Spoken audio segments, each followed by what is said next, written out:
രാഷ്ട്രീയക്കാർ അല്ലെങ്കിൽ മന്ത്രിമാർ ഉദ്യോഗസ്ഥന്മാരെ നിയന്ത്രിക്കുന്നു, അതുപോലെ രാഷ്ട്രീയ നേട്ടങ്ങൾക്ക് വേണ്ടി ഉപയോഗിക്കുന്നു എന്നുള്ളത് നേരത്തെ മുതലുള്ള ഒരു ആക്ഷേപമാണ്.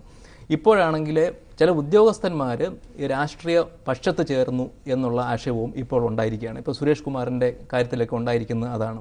അപ്പോൾ ഇങ്ങനെ ഒരു കാര്യം ഉണ്ടാകുമ്പോൾ താങ്കളുടെ മനസ്സ് എവിടെയാണ് നിൽക്കുക? താങ്കളുടെ ഒരു ഉദ്യോഗസ്ഥ മനസ്സാണോ അതോ ഒരു രാഷ്ട്രീയക്കാരുടെ മനസ്സാണോ?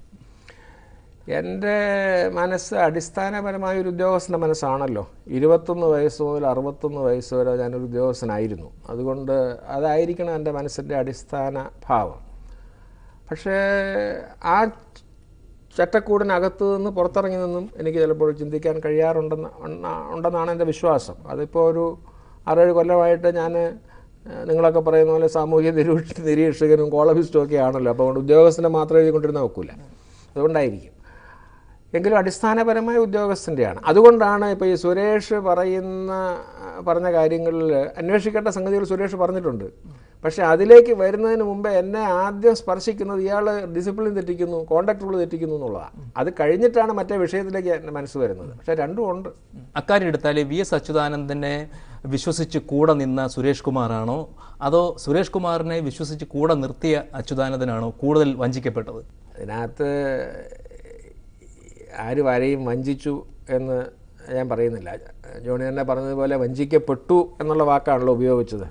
അപ്പോൾ അതുകൊണ്ട് വഞ്ചിക്കപ്പെട്ടു എന്ന് വേണമെങ്കിൽ പറയാമെന്നല്ലാണ്ടേ ഈ VS സുരേഷിനെ ഇങ്ങനെ ഉപയോഗിക്കാൻ പാടില്ലായിരുന്നു. സുരേഷ് ചെയ്ത തെറ്റ്. സുരേഷ് ലോട്ടറി ഡയറക്ടറായിരുന്നപ്പോൾ മന്ത്രിക്കും സർക്കാരിനും എതിരായുള്ള കാര്യങ്ങൾ പ്രതിപക്ഷ നേതാവിന് കൊണ്ട് കൊടുത്തു. അത് പ്രതിപക്ഷ നേതാവ് തന്നെ അംഗീകരിക്കാൻ പാടില്ലാത്തൊരു സംഗതിയായിരുന്നു. ഒരു പ്രാവശ്യം വന്ന് തിരക്കി ഇത് ശരിയല്ലല്ലോ എന്ന് പറയണം. നാളെ അദ്ദേഹം മുഖ്യമന്ത്രിയാകുമെന്ന് അദ്ദേഹം ഓർക്കേണ്ടതായിരുന്നു. എനിക്ക് അങ്ങനെ ഒരു അനുഭവം ഉണ്ടായി നായനാരുടെ അടുത്ത്. നായനാർ ഒരിക്കൽ എന്നോട്, ഞാൻ ഫിനാൻസ് സെക്രട്ടറി ആയിരുന്നപ്പോൾ ചില ചോദ്യങ്ങൾ ചോദിച്ചതിന് ഒരു ബഡ്ജറ്റ് കാലത്താണ്, ചിലതിന് മറുപടി പറഞ്ഞുകൊണ്ട് ഞാൻ പറഞ്ഞു, ഇപ്പോൾ ചോദിച്ചതിൻ്റെ മറുപടി പറയണമെങ്കിൽ സത്യപ്രതിജ്ഞ കഴിഞ്ഞ് മുഖ്യമന്ത്രിയായിട്ട് വിളിച്ചാൽ പറഞ്ഞു തരാം. ഫിനാൻസ് സെക്രട്ടറിക്ക് പ്രതിപക്ഷ നേതാവിനോട് ഉത്തരം പറയാവുന്ന ചോദ്യമല്ല, ഇത് മന്ത്രിയോട് ചോദിക്കുക, അദ്ദേഹം പറയുന്നെങ്കിൽ പറയും. അത് ആ മനുഷ്യന് വലിയ ബഹുമാനമായിട്ടാണ് എന്നോട് തോന്നിയത്. അദ്ദേഹം പിന്നീട് അതിനെക്കുറിച്ച് പലരോടും പറഞ്ഞു, ഇങ്ങനെ ആയിരിക്കണം ഉദ്യോഗസ്ഥന്മാരെന്ന്. അതിന് പകരം സുരേഷ് ഒരു ദുർബല നിമിഷത്തിൽ ഗവൺമെൻറ്റിനെതിരായ ചില കാര്യങ്ങൾ പ്രതിപക്ഷ നേതാവിനെ അറിയിക്കാൻ പോയത് സുരേഷിൻ്റെ ഭാഗത്തുള്ളൊരു പ്ലസ് പോയിൻറ്റും നീതിബോധവും ഒക്കെ ആയിട്ട് VS തെറ്റിദ്ധരിച്ചാലാണ് ഈ കുഴപ്പമുണ്ടാകുന്നത്. അതുകൊണ്ട് VSൻ്റെ ഭാഗത്ത് ആ കാര്യത്തിൽ തെറ്റുണ്ട്. അതുകൊണ്ടാണ് ഈ പറ്റിപ്പോയത്. ഇപ്പം ഈ മൂന്നാർ ദൗത്യത്തിലൊക്കെ സുരേഷിനെ നിയമിച്ചതൊക്കെ ഈ വിശ്വാസം കൊണ്ടായിരിക്കുമേ. അവർ പേഴ്സണൽ ലോയൽറ്റി ഉണ്ടാകും എന്നുള്ള വിശ്വാസം കൊണ്ടായിരിക്കും.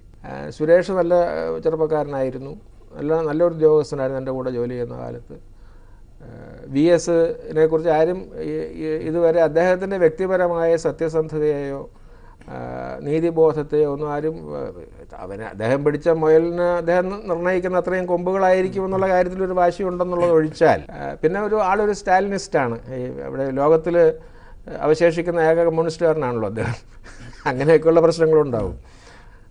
അതല്ലാതെ അദ്ദേഹം ഒരു വഞ്ചിക്കുന്നു എന്നൊക്കെ ഉള്ള വാക്കൊന്നും ഉപയോഗിച്ചുകൂടാ. പക്ഷേ സ്റ്റാലിനിസ്റ്റ് എന്നുള്ള ഈ വാക്ക് ഉപയോഗിച്ചിട്ട് താങ്കൾ ഒരിക്കൽ പറഞ്ഞിരുന്നു, 2 വർഷം മുഖ്യമന്ത്രി പദത്തിൽ ഇരുന്നു കഴിഞ്ഞാൽ ഒരുപക്ഷെ അദ്ദേഹം ആ സ്വഭാവമെല്ലാം മാറ്റുമെന്ന് അച്യുതാനന്ദനെ കുറിച്ച് താങ്കൾ പറഞ്ഞിരുന്നു.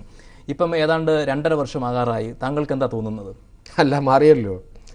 അല്ല, അദ്ദേഹത്തിൻ്റെ സ്വഭാവത്തിൽ വന്ന മാറ്റം അദ്ദേഹം മൂന്നാർ ദൗത്യത്തിന് ആദ്യം പോയ സമയത്ത് പറഞ്ഞതും ഇപ്പോൾ ഉരുണ്ട് കളിക്കുന്നതും തമ്മിൽ ചേർത്ത് വായിച്ചാൽ മതി. അല്ലെങ്കിൽ സുരേഷ് കുമാറിൻ്റെ കാര്യത്തിൽ അദ്ദേഹത്തെ പൂച്ച എന്ന് വിശേഷിപ്പിച്ചതും ആ പൂച്ച ഇന്ന് കാറ്റിൻ്റെ മുമ്പാകെ സെൻട്രൽ അഡ്മിനിസ്ട്രേറ്റീവ് ട്രൈബ്യൂണലിന് മുമ്പാകെ പൂച്ചയെ കാറ്റിൽ വിട്ടതും എല്ലാം അദ്ദേഹം തന്നെയാണ്. അപ്പോൾ അതുകൊണ്ട് അദ്ദേഹത്തിന് മാറ്റം ഉണ്ടായി. പക്ഷേ ഇത് വ്യക്തിപരമായിട്ടുള്ള ഇഷ്ടാനിഷ്ടങ്ങൾക്കും അടുപ്പത്തിനും ഒക്കെ അപ്പുറത്ത് മുഖ്യമന്ത്രിയുടെ ഓഫീസ് പ്രവർത്തിക്കുന്ന രീതിയെക്കുറിച്ച് താങ്കൾക്ക് ഒന്നും തോന്നുന്നില്ലേ? ഇപ്പോൾ താങ്കൾ തന്നെ നായനാർ മുഖ്യമന്ത്രിയായിരുന്നപ്പോൾ മുരളീധരൻ നായരും അതുപോലെ P ശശിയും തമ്മിലുള്ള അകലത്തെക്കുറിച്ച് താങ്കൾ എഴുതിയിട്ടുണ്ട്. താങ്കളത് കണ്ടതാണ്. അതുപോലെ തന്നെ ഇവിടെ ആവർത്തിക്കുമ്പോൾ ഈ സ്ഥാപിത താല്പര്യങ്ങളുടെ ഭിന്നതയാണ് ഇതിന് കാരണമെന്ന് തോന്നുന്നില്ലേ? സ്ഥാപിത താല്പര്യങ്ങളുടെ ഭിന്നതയാണോ എന്നുള്ള ഒരു ക്വാളിറ്റേറ്റീവ് ജഡ്ജ്മെൻറ്റിനൊന്നും ഞാൻ മുതിരുന്നില്ല. പക്ഷേ മുഖ്യമന്ത്രിയുടെ ഓഫീസ് വേണ്ട തരത്തിലല്ല പ്രവർത്തിക്കുന്നതെന്നുള്ളൊരു തർക്കമൊന്നുമില്ല.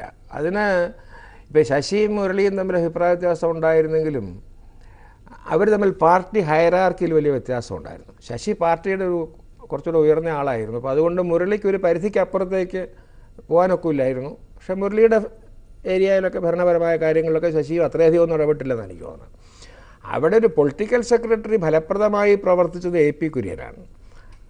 ആ കാലത്ത് വലിയ പ്രശ്നമൊന്നും ഉണ്ടാകാതെ മുമ്പോട്ട് പോയി എന്നാണ് ഈ പുറത്തുനിന്ന് നോക്കുമ്പോൾ ഒരു ഹജൂർ ഉദ്യോഗസ്ഥൻ എന്നുള്ള നിലയ്ക്ക് എനിക്ക് തോന്നിയിട്ടുള്ളത്.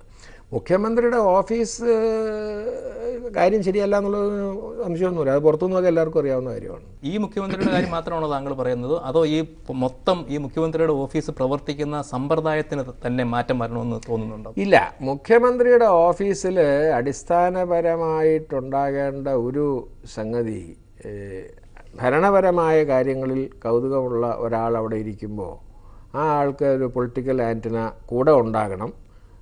മുഖ്യമന്ത്രി ഒരു രാഷ്ട്രീയക്കാരനാണ്. അപ്പോൾ അതുകൊണ്ട് ഇപ്പോൾ ഉദാഹരണത്തിന് നായനാർ അധ്യക്ഷത വഹിച്ച ഒരു ക്യാബിനറ്റ് യോഗത്തിൽ വെച്ച്,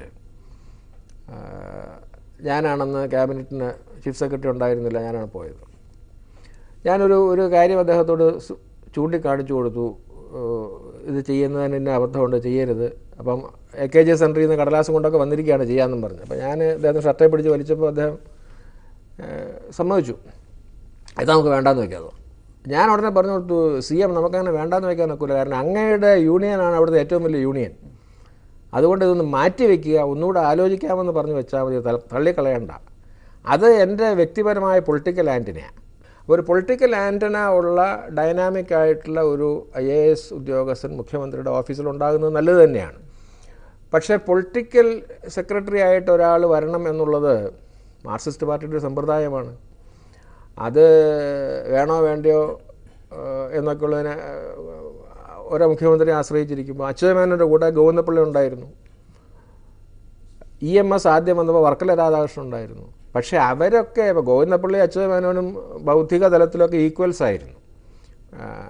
വർക്കല ആ കാലത്ത് EMSൻ്റെ സെക്രട്ടറി ആവാൻ അങ്ങനെ പറയാനില്ലല്ലോ 67 പക്ഷേ അതിനൊക്കെ ഒരു ഇക്വേഷൻ എസ്റ്റാബ്ലിഷ് ചെയ്തു.